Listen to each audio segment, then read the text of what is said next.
Hello, everybody. Um, Today I'm going to be doing a fun little video ranking every Pink Floyd album, the 15 albums that they recorded. And this is going to be very controversial. I know that right away. I'm not doing it on purpose. Sometimes people think I have controversial opinions on purpose, but I don't. Just personal taste. And yeah, and the albums I will be covering will be is the very first to the very last, which is 15 albums. No live albums, no compilation albums, just 15 studio albums. Just wanted to make sure about that. And as for Piper at the Gates It's On, I'm talking about the UK version because I know there's a US version out there with C Emily Play on it. And yeah, I've done a ranking video, um, like with the tier list, but I feel like that video is very at. I don't know, maybe it's out of date or not, but this is just kind of like an update list. Of course, don't take me serious. This is just a fun ranking video, and don't get too mad. This isn't me trying to piss anyone off. Some people think I do it to piss people off, but I don't. And yeah, coming in at number 15, uh, Momentary Lapse of Reason. This is definitely their weakest studio album. It's very 80s sounding. Has one of the coolest album covers, but that's about it. It's very 80s sounding. Very uninspired. This is the first Pink Floyd album without Roger Waters, and this is the first album that had David Gilmour as the lead person running the album. And it's not too even their weakest album isn't bad, but there are some really bad tracks on it. Signs of Life is decent. Learning to Fly is very overplayed. I've never been the biggest fan of that one. Dogs of War I hate. One Slip is decent. It has like the title track, Momentary Lapse of Reason, in the lyrics. On the Turning Away is a masterpiece. Yet Another Movie's alright. Round and Around is alright. A New Machine is garbage. Terminal Frost is garbage.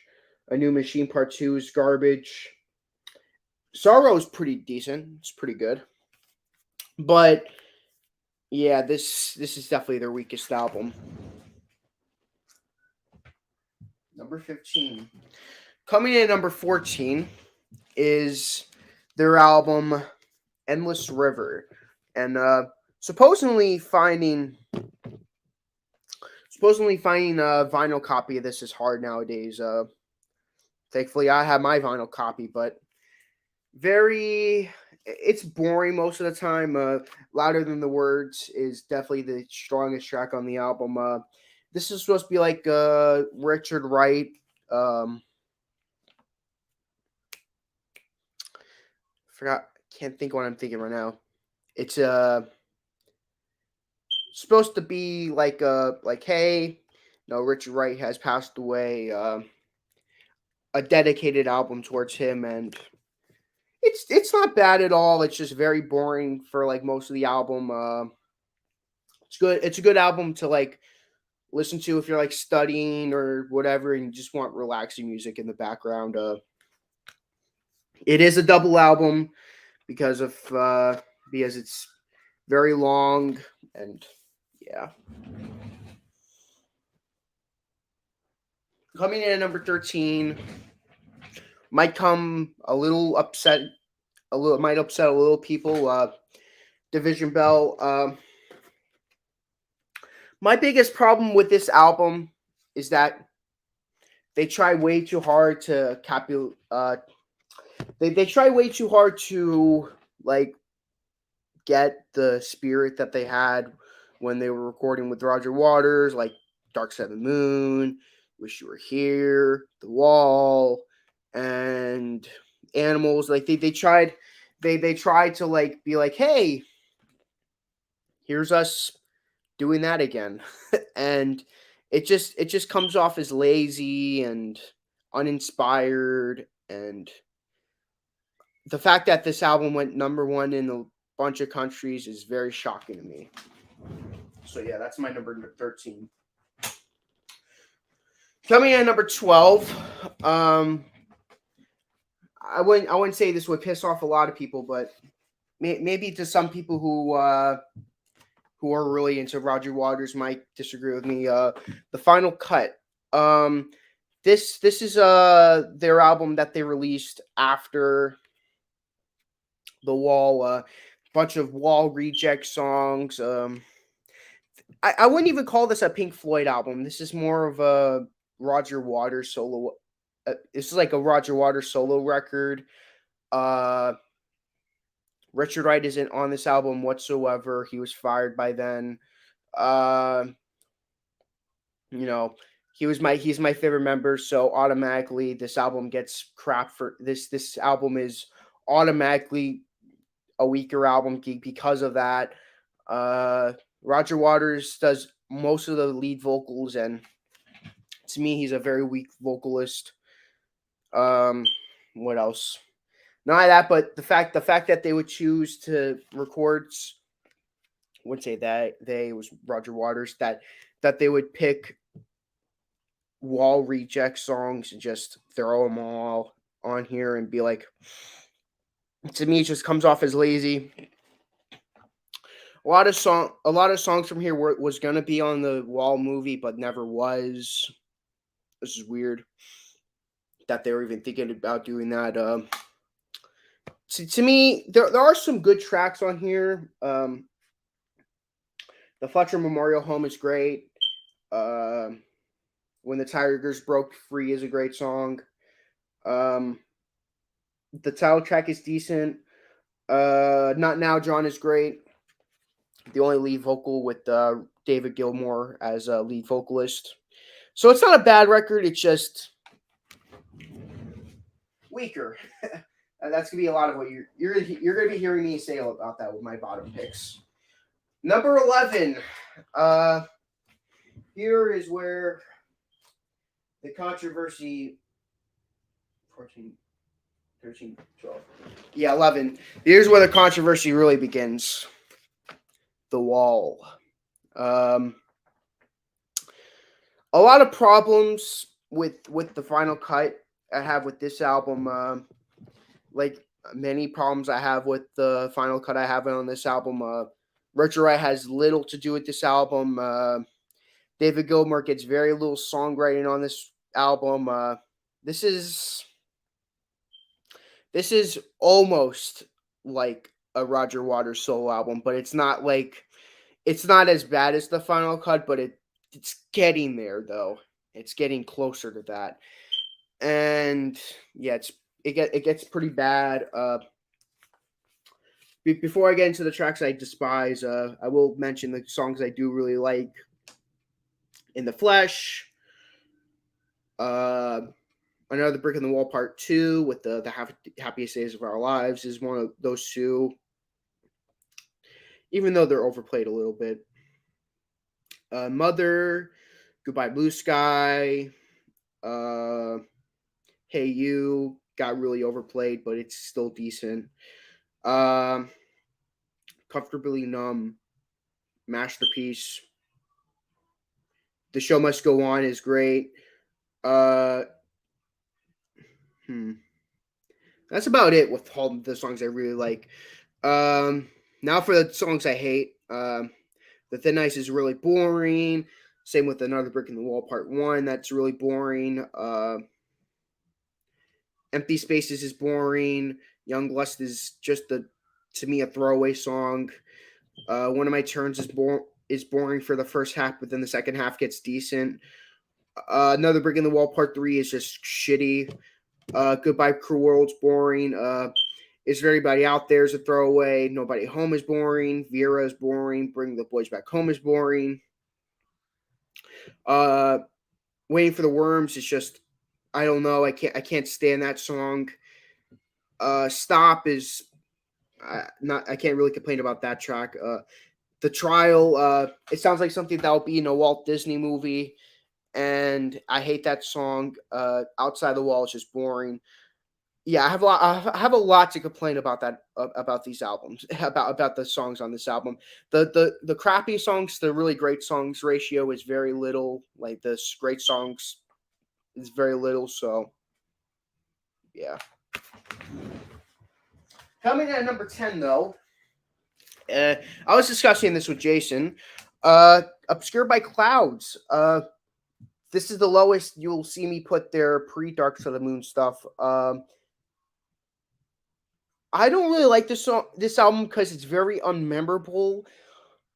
Like I'll look at the tracks and I'll be like, do I know this song? And then I'll listen to like, oh yeah, I know this song, and it's just very forgettable. The only reason why I put it over the wall is because I don't hate any of the tracks on this album. It's just very unmemorable.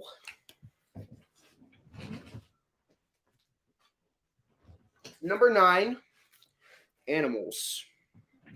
Uh, which I might get hate from a lot of Pink Floyd fans, and rightfully so. This is a great album.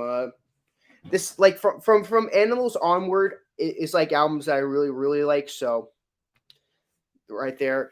The two bookends is short and sweet, like acoustic numbers. Dogs is a masterpiece. Pigs is great, and Sheep is great. Yeah, you got 15 minutes before the Genesis review. Yeah, this gonna be short, so don't worry.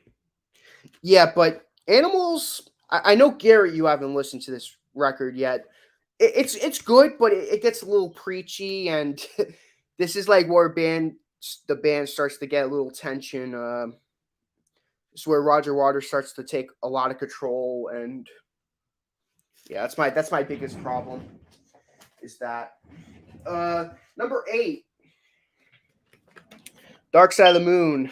Uh, yeah, I prefer this over Wish You Were Here.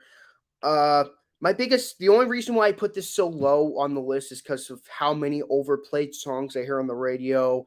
Time, Money, the last two songs on the album, those 4 songs destroy the album because it destroys an otherwise perfect album. I will say though, this is the greatest album of all time technically, but it's just not my favorite Pink Floyd album. Number 7, Wish You Were Here, and yeah, I fucking love this record. The title track, Have a Cigar. I really love the song, sung by Roy Harper, and the two Shine On You Crazy Diamonds.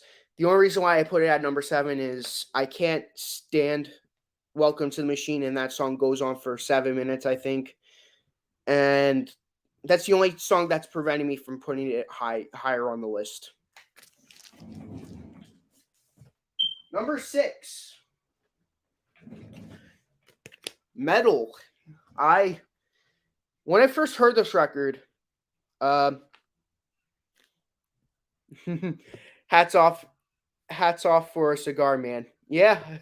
when I first heard about Roy Harper and I got into Led Zeppelin and I saw that track, I'm like, oh, that's a cool call. It's not a callback, but I'm like, oh, that's pretty cool. And of course, open up the gatefold, you get the iconic photo of the band. A lot of people recognize this photo of Pink Floyd. That's where this photo originates, is the Metal album cover. And of course, this is the picture of the ear. Oh, well. No.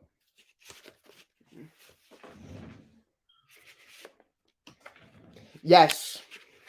Echoes. I freaking love Echoes.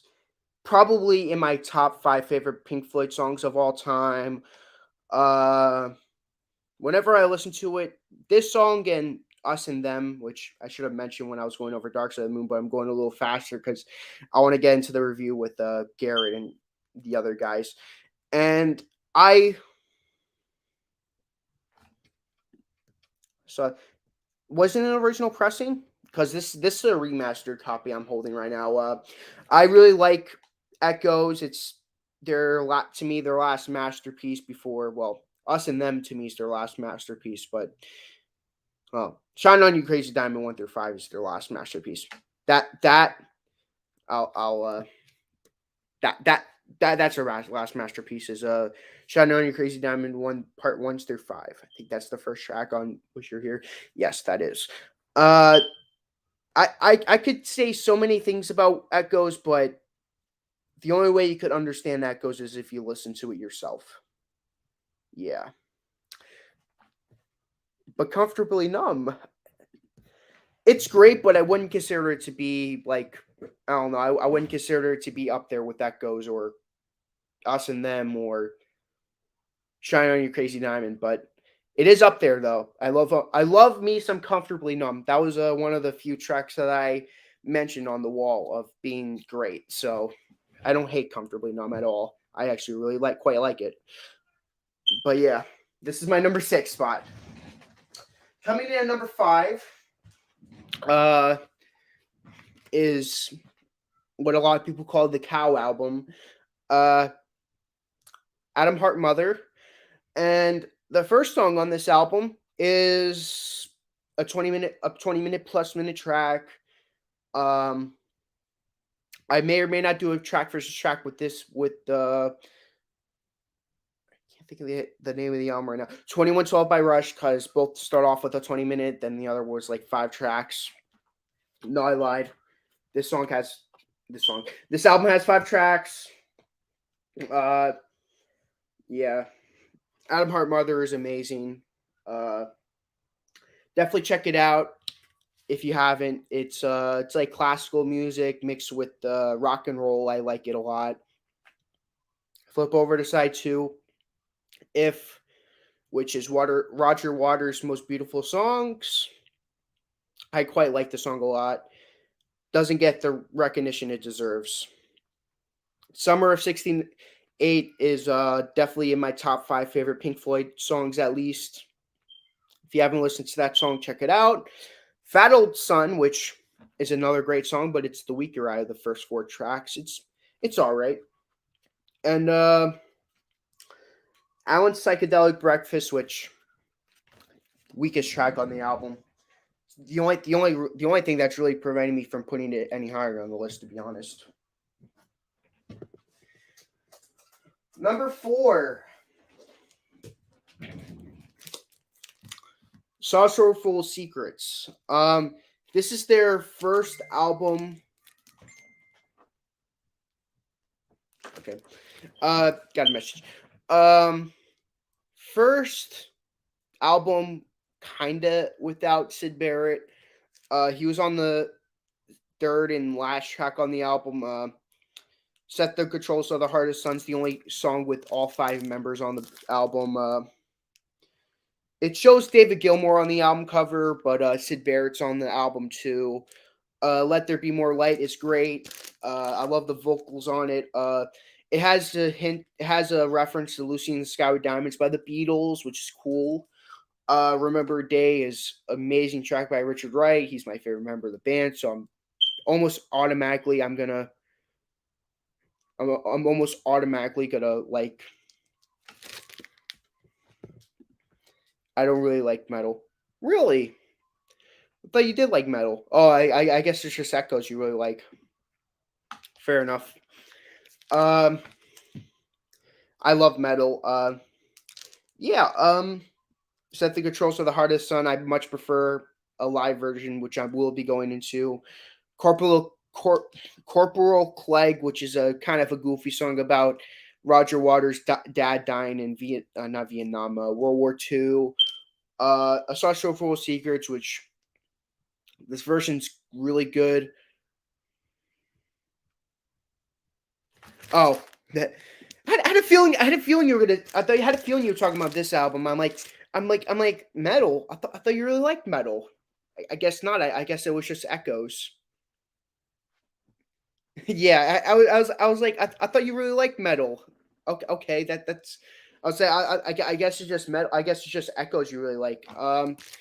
I like Sauce So Full of Secrets, but the version I'm going to be discussing a little after is to me the best version. Seesaw is really it's even though it's a boring even though it's a boring song, it's quite good. Jug Band Blues, which is Sid Barrett's last song with Pink Floyd. Sad, sad way to end off Pink Floyd, to be honest. Number three, More. Um, this is a 1973 copy. I will say a lot of these songs, like the regular songs, are great. Cirrus Minor is amazing. The Nile song is like a very Black Sabbath esque album track. Crying song's nice. Green is the color's nice. Cymbeline is like the most popular song off the album, which I love. And Ibiza Bar, which I'm not gonna go into. I'll let you guys read that. Ibiza Bar is great. It's like a Led Zeppelin esque tune, but there are some good instrumental movie because this song was off the movie More. Uh, Up the Khyber is all right. Party sequence is very goofy. I'm not crazy about it. Main theme though is awesome. More Blues is all right. Quicksilver is probably the weakest track on the album. A Spanish Piece is decent, and Dramatic Theme is great.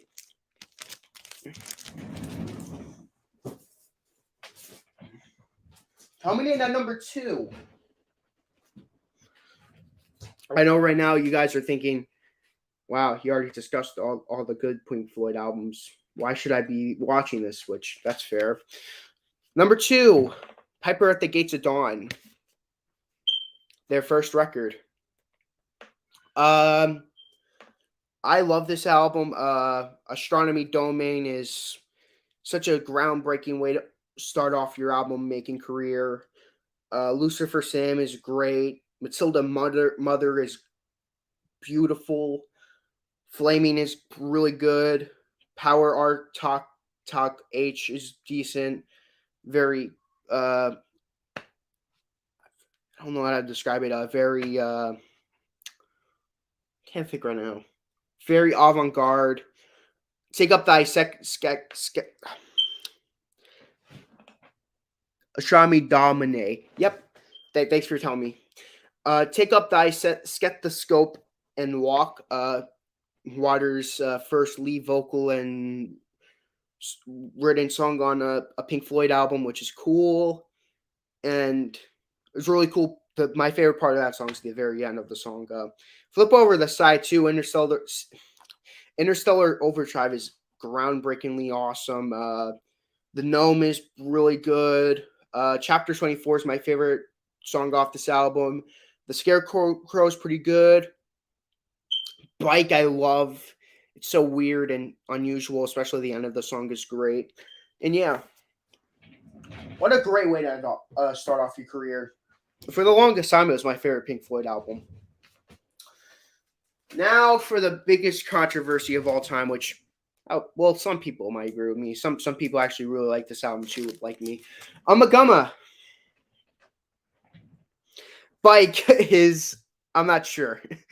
Bike starts off goofy, like I've got the bike, and then it gets really psychedelic at the end. It's very unusual, and I like it. So, but here though,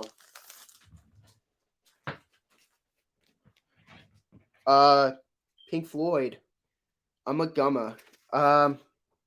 First off, this is a double disc set, which, well, I'm not gonna get into this one because this is a 1973 copy of it, and I don't want to destroy it.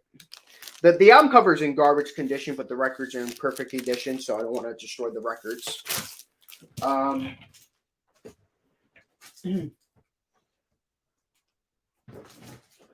Okay, here's my remastered copy.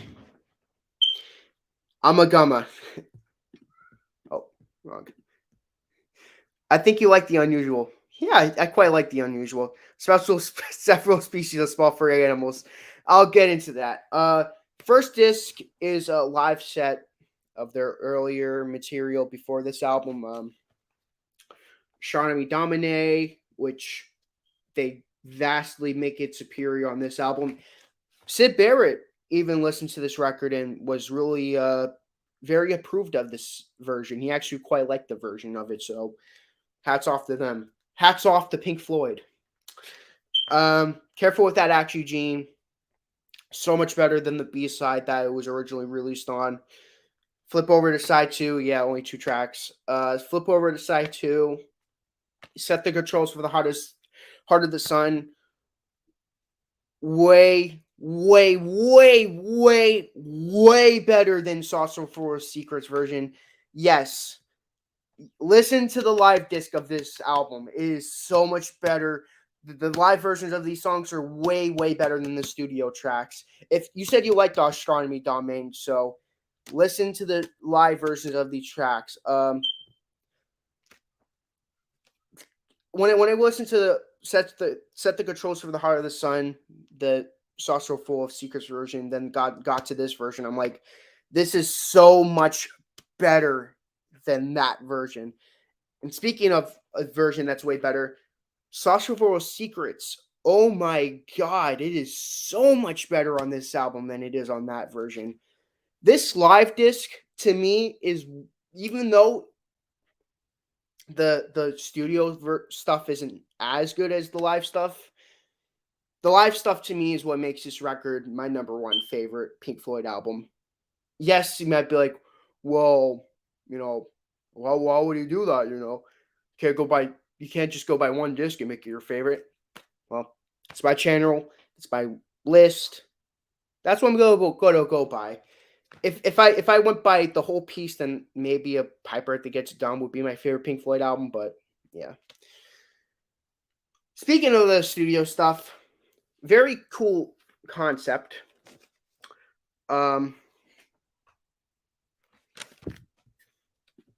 Yeah, I agree. It should have been released as 2 albums, Pink Floyd Live or whatever the name could have been in Umagumma. Umagumma would have been much better as a single album. Not much better, but it wouldn't have been my favorite. It would have been a lot lower if it wasn't if the live disc wasn't there.